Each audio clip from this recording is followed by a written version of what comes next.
Hey everyone, today we're talking about becoming attentive, taxes and brackets. My name is Isaiah Goodman, Chief Financial Advocate at Becoming Financial. I don't know if you've heard the song, if you're a hip hop fan of J. Cole, he talks about brackets. In the song, he's talking about taxes and the different brackets. What do they mean?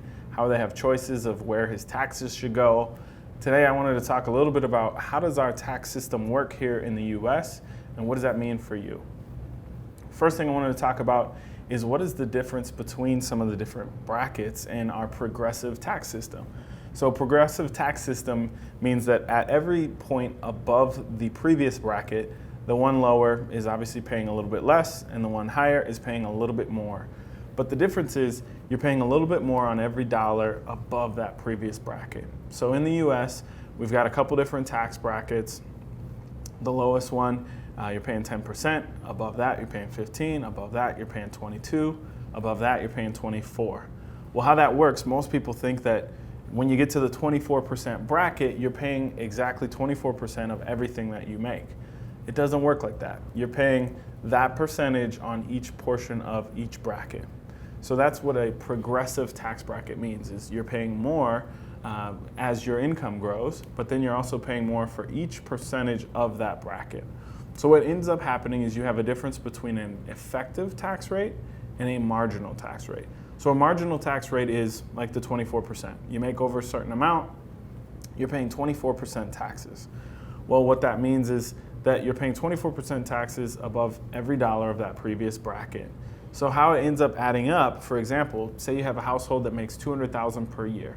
Their effective tax rate is only about 18%. Their marginal tax rate is the 24% bracket that they're in because they're not quite making to the next bracket. So that's how the difference works. When it comes to your taxes, I know a lot of times it's really confusing. You see it go out of your paycheck, you don't know, where it's going or what they're doing with it. All I know is most people wish that they paid less taxes. Can't argue with that.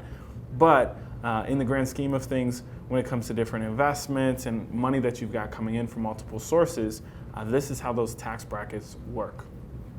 Last thing is just being thoughtful and considerate of all the additional taxes that different places or people have to pay in.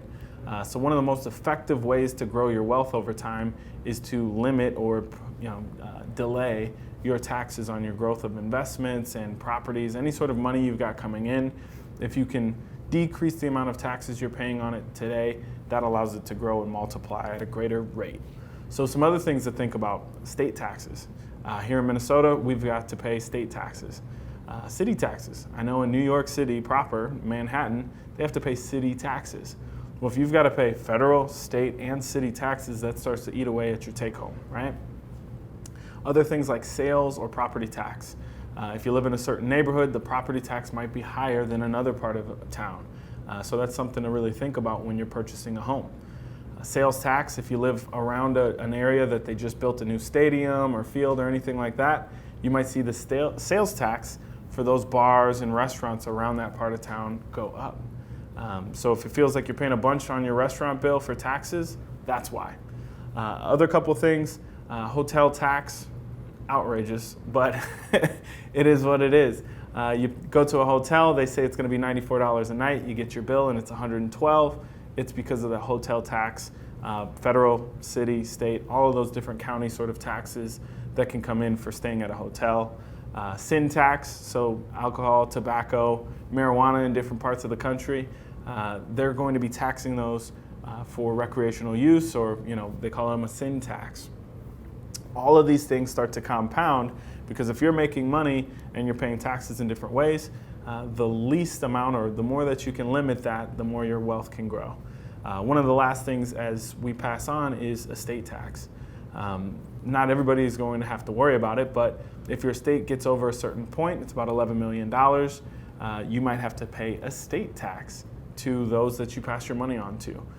So you want to do some smart planning to say, I'm going to put this money in certain buckets or pass it down in certain ways so that my heirs can pay less taxes on the money that I give them. So all in all, when it comes to taxes and planning, you want to be aware as possible. You want to be attentive to what you're paying for taxes because it is one of the biggest ways to limit or prohibit your financial growth is paying all of your money in taxes.